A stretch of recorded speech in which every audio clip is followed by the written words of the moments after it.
Hello everyone, this is SUJAY. Today I'm going to discuss with you the types of digital marketing. So, what are the types of digital marketing? Basically, it divides into two parts. One is paid marketing, another is non-paid marketing. Paid marketing has a lot of other names also, like it is called inorganic marketing, or it can be called as a outbound marketing, or it can be called also push marketing.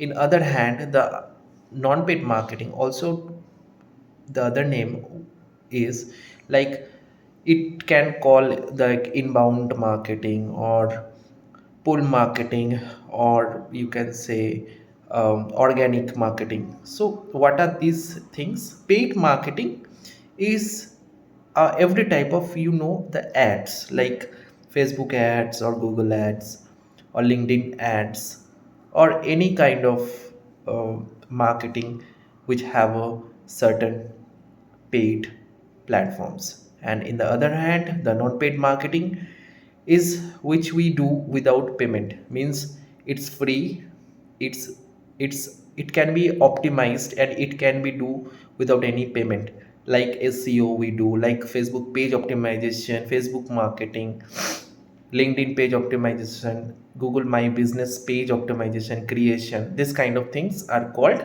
non-paid marketing. So these are basically two types of digital marketing.